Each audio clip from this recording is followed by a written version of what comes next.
and welcome to yet another episode of Earnings Call Preview. Well, not a preview in the strictest of senses because we are doing this after one key number has come out, but probably even a better time to do it because we'll get a sense of how this earnings season is likely to kick off for a big heavyweight sector like IT as well. We are doing this after Infosys has delivered, well, maybe not the best of numbers, decent numbers, but even an upping of guidance, which showed on the stock price performance as well. But lots of key heavyweights to come out with numbers, more so in the next week and the week after that. And to discuss all of that, as well as some outliers, we've got two gentlemen, one from the buy side and one from the sell side, of course, under the same house though, so to say. Rajat Rajgharia of Motilal Oswal Institutional Equities and Taher Badshah of Motilal Oswal AMC. Gentlemen, thanks so much for taking the time out and joining us. Taher, how do you expect this earnings season to shape up? Because I was reading the reports, various reports, of course, Motilal Oswal's report as well, and 6 to 8 or 6 to 10% seems to be a consensus view. Do you think the street is already priced in that, or do you think there could be positive surprises and that could lead to a reaction in the markets? While the expectation is more in the vicinity of around 6-7%, and probably buy side, depending upon the universe that they track, might have a slightly higher or lower number, maybe more closer to 8-9%, but not very different from what the sell side is today. The important point is that the market, to my mind, doesn't seem to be focusing as much on what we are going to do in this quarter. And also probably because of the fact that it doesn't look like on an aggregate being a quarter which is going to be very different from that of the previous quarter, or let's say what we have seen over the last couple of quarters. So maybe you could have certain sectoral variations, and within the sector you might have probably a few stocks doing better than what they did the last time around, and vice versa. But apart from that, the general trajectory seems to be still sub 10% single digit kind of a growth on an aggregate basis. So that's not going to be a great departure. I think from a market perspective, the volatility not as much on the overall index will probably be more stock specific, and that's always true of any result season for that matter. Okay. So I don't really think it is going to be a make or break for the market as such, and especially after the current rally that we've seen in recent weeks and recent months. Rajat, what's your sense? I mean, because this earnings season could see key departures from certain parameters that dominated probably the last few sessions. One is the commodity prices and how they impacted margins for a few companies. One is how the currency is behaved, and slightly different from what we've seen the previous 6 months as well. Well, I think one of the important variables is that the sales growth this quarter is going to be the lowest maybe in a decade, except for the 4 quarters of the global financial crisis. That itself is playing a big role in lowering the entire growth story for this quarter. I think we have a sales growth estimate of about 9%, which is a new low that we are seeing for the last many quarters. There is also an indication of that you should start seeing inflation tapering off, because corporate sales growth is a lead indicator of how inflation should behave. Secondly, the margins are right now again going to be at a new lows for the companies, because I think pricing power has virtually vanished from one sector to another. And all of these put together, along with the fact that interest costs still remain elevated for companies who are leveraged, will lead to a very muted growth numbers of 6 to 7%. And that's been the story throughout financial year 2013, where for the year also you have a growth rate of about 6-7%, and for the quarter also you have a growth rate of about 6-7%. We started off with a bang though. I mean, Infosys, and it took the street by surprise, so you can also blame it on some technical factors like short covering coming in, but surely it caught everybody by surprise. How do you think this would be the trend for the IT space as a whole? Because Infosys has underperformed and therefore this massive reaction. But just the guidance that they have given, you think other companies could follow suit, 3 of them lined up next week? I think very important to see how Infosys behaved since they last reported the numbers. Because when they came in September, for the September quarter, generally things looked very muted for them versus the rest of the sector. And somewhere in December, there was a lot of new apprehensions which got built around that this quarter and the subsequent quarter probably will be even more soft than what they had guided. People were almost forecasting that guidance is going to get cut. So they were starting on a low and things got further dipped down in December. What they did this quarter was quite good. So suddenly the difference between what they delivered and what the expectation became quite big, right? We must note that 2012 Infosys was the worst performing Sensex stock, right? Index was up 26%, Infosys was down 13%. So you need once in a while these quarters to follow the reversion to mean theory, which Infosys did very well this quarter. So I think this 20% bump up into the stock kinds of helps to, remove that underperformance. But yes, it brings confidence back that this quarter was good. Their guidance for the next quarter is good, right? And in a lot of these companies, somewhere the trends do change. So what would the recommendation be, Rajat, then? On an Infosys in particular, since the numbers are out. Well, the report that we just released a couple of weeks back, we have made Infosys as the only large cap bet in our portfolio for people to be, because we think that at 23.50 at about 13-14 times with a very strong balance sheet, it's just a matter of time that you see some reversal. But it's no longer at 13-14 times now after the 17% but I think you'll move. start seeing the earnings upgrade cycle also now kicking in. Okay. Right. And maybe whenever these cycles turn, it is always better to be at the beginning of the cycle and not try to forecast how much upgrade you can see. But the trend is that after a long time you are going to see an upgrade in Infosys EPS this quarter. As a money manager, did the results enthuse you enough to take a call on Infosys? But generally, I'm talking about the space as a whole. What would your call be? You think others could surprise as well, and this could be a bit of a turnaround for the IT sector as a whole this quarter? Well, a little hard to say. We've just kicked off with the first result, and as you said, we've got a couple of the larger ones lined up in the next few days.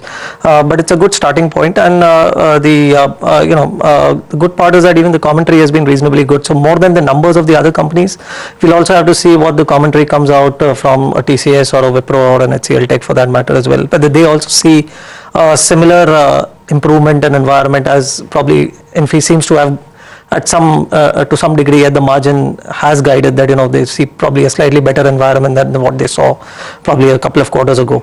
So to that extent, it will depend on what the others come out with, but I think it's a good beginning. The good part is that this time around probably we may, in my view, I don't will see probably as much of the currency-led gains for the sector as a whole, and in a way that's a good thing for the sector, I would think, because typically when the earnings of software companies have been driven more by currency gains than as much of fundamental business gains, the sector or the stocks have typically not responded. In fact, if you rewind back to the start of the calendar year 2012, you'll find that we actually saw the rupee appreciate very significantly in the first 2 months of the year, January, February. And the IT sector was actually going up at that point in time, along with the overall market as such. And subsequently, when the rupee actually started depreciating, we didn't really see much of gains.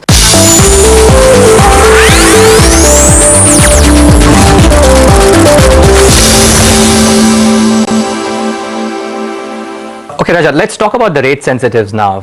And I was reading your report, the earnings strategy, and there seems to be a bit of a diverse trend if indeed all that you've assumed does happen, because stocks like M&M or a Maruti, for example, would do very well this quarter. There are some others which are at the other end of the pole as well. How do you map, one, what could these stocks do, and two, the reaction if indeed Maruti and M&M do manage to do what you believe they would do? I think there's a great element of base impact which is coming on the numbers of Maruti, because last year they had some difficulties, on a quarterly basis, and the profits are now getting more normalized to a run rate that they should be running at, because of which the growth rate is looking high on a YOY basis. But the outlook for Maruti is very, very positive, because I think multiple factors are now coming in place together for them, right from some good volumes, stable commodity prices, and a very favorable currency movement for them. From an M&M point of view, again till last year third quarter they had a particular volumes which was earning a particular profit, and then suddenly you saw a jump in the base from March quarter onwards. So again the YOY growth that you are looking in M&M this quarter looks very high, but again for them this quarter should be reasonably good, because on the UV side they have been doing very well, because of which they're still one of the very few companies in the sector to report a YOY growth in profits. Two-wheelers, again, the numbers have just been about okay. You will see a decline in profit. Same is the trend for Tata Motors, where last year December quarter was very strong for JLR. Taher, how do you think? Two-wheelers that make a subset of their own. I remember last year, this time around it's probably the four-wheelers which are dominating trade. So, if one looks at it from a perspective of things getting high beta in the market or rate sensitive in the market, then clearly, the passenger car segment and the commercial vehicle segment probably will play out much better than the two-wheelers. Two-wheelers have always been more secular in nature and not really very cyclical. We've probably not seen, sharp dips in growth in the two-wheeler sector for a fairly long period of time now. So to that extent, that space is going to be more about a rotation in market share between one player to the other. And if it's been Bajaj Auto or a Honda motorcycle who has probably gained market share in the last 1 year, it could probably be Hero MotoCorp, which might probably come back this year. So that's a fairly distinct possibility, and I quite agree on that. But otherwise, it is again going to be a pick and choose kind of affair. If you were to probably look at the larger bets on the rate sensitive autos, then they are essentially Maruti, Mahindra, and Tata Motors. Now, Tata Motors is, if you want to play the CV part of the business, you typically don't have a play now anymore. It's largely whatever you get out of JLR. So that's a different play altogether. So essentially, then you are left with Maruti and M&M, and both are, to my mind, looking reasonably positive. I'm much more positive on Maruti, largely because of the fact that, as Rajat rightly mentioned, that they've had a good number of things which are going against them, and all the 3 or 4 factors, be it growth, be it currency, be it interest rates, be it labor-related issues, all are now gradually getting out of the way one after the other. And if they were to probably get some growth momentum behind them, which has been lacking for now, and probably led by interest rate cuts as well, then this becomes the best sector to actually play this. The whole consumer auto space then becomes the best way to play rate sensitives even going forward. What about banking, Rajat? Do you think PSU earnings would probably come in the next quarter only? And do you think the market will read too much into this quarter's numbers? Or even if the numbers are bad, they would probably play for MTM gains on the bond portfolio for the next quarter and therefore be okay with what they deliver? Well, I think the results for this quarter for the PSU banks are not going to be a reason for people to buy the stocks, because we are still living in a minus 0.1% IIP growth, right? And secondly, a lot of the stress that these banks will be booking this quarter would be part of the process that started couple of quarters back, right? So markets would be expecting that, okay, let December numbers really not be worse than the September, and somewhere you get the comfort that December/March individual bank wise becomes the peak period of stress addition, right? A very important point to note here is that while the credit costs for the PSU banks have doubled in the last 3 to 4 years from 0.5% to 1% plus, the ROAs have remained at 1% throughout this period. So the profit growth or the profit addition to the book value has remained very strong. It's just the restructured book pipeline which has continued to balloon up for the PSU banks. And somewhere in this December/March quarter, we would look for these numbers to peak out. I think stocks like OBC, Union Bank gave that comfort in September quarter, and you saw what performance the stocks did. I'm sure this quarter there would be another such 2 banks, but it will not be a sector phenomena. So what would the top bet be, Rajat, for this earnings? PSU or private banks? I think private banks, of course, like you saw in IndusInd Bank. Which bank is what I'm saying? From the PSU lot or the private bank lot, which of the banks would you watch out for in earnings? I think you buy 2 private and 2 PSUs. In the private, you buy one ICICI. Secondly, you can buy a combination of IndusInd or Yes. Okay. In PSUs, you have to buy SBI, because I think the gains could be quite meaningful for them. And amongst the other ones, you can buy a combination of Canara or Union Bank. Do you think real estate, or for that matter infrastructure, which in some green shoots are appearing, brokerages are now reporting buy calls out there in mid-cap infra as well? Any of these pockets that you think as a money manager you would want to touch post earnings or otherwise? So I've mentioned it earlier in your shows as well that real estate is a sector which probably I'm warming up to a little bit, and amongst the rate sensitive sectors that you mentioned, and a couple of reasons for that. One is clearly that if one were to look at the larger markets in India, it is in the last 2-3 years the real estate market has not really been as bad, both in terms of volumes as well as in terms of pricing, and some markets have done exceptionally well in terms of pricing as well. So to that extent, whereas the stocks are actually still at multi-year lows. So in a way, the stocks are significantly underperforming the underlying businesses in that particular sector. Of course, we've seen a run in that sector as well. So the index probably is not really very representative. If you were to probably look at the BSE real estate index, looks up 52%, but then there is a Unitech which is probably up 100% in that, and so on. But then there could be a few of the larger names who have still underperformed. So for example, if you look at a DLF, and that's done just about 25% in the last calendar year, and that's just about in line with the Nifty, whereas the sector itself has done about 50, if not 50, at least about 35-40. So clearly there is a possibility of a catch up there, and probably there are certain, at the margin, there are certain fundamental developments also in DLF which are actually setting right after a fairly long period of time. So I would think it might probably make sense to look at some of the stocks in the real estate sector.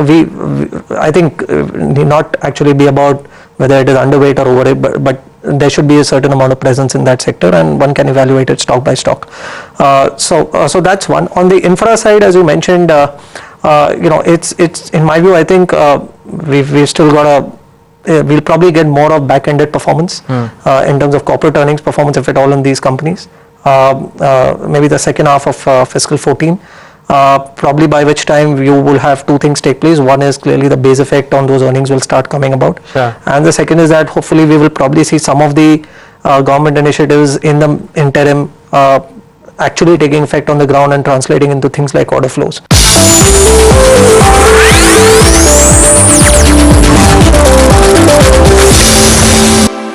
I was reading your report. You guys believe that stocks like Crompton or a BGR would actually post maybe a 50 or northwards of 50% decline in PAT. The one to look out for would be an L&T. I mean, what do you do with, say, maybe these two which will fall, post a fall, and an L&T where order inflow would be a key monitorable to watch out for?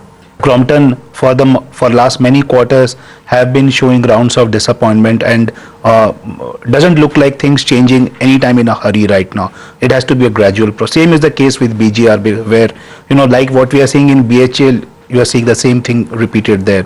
From an L&T point of view, they've at least held the fort very well over the last 12 months. Surprisingly, in one of the worst year of IIP growth, L&T is one of the best performing index stocks, right?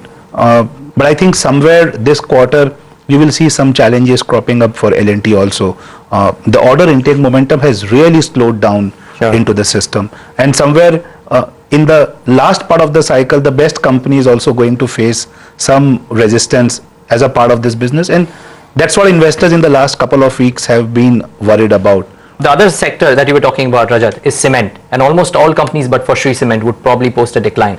Does this alter your predictions in any way? I think this definitely changes the dynamics in the short term, because cement has for the last 8 quarters has been one of the best performing sector in earnings and in stock performance. That is reversing right now for December quarter, and I think March is not going to be very different.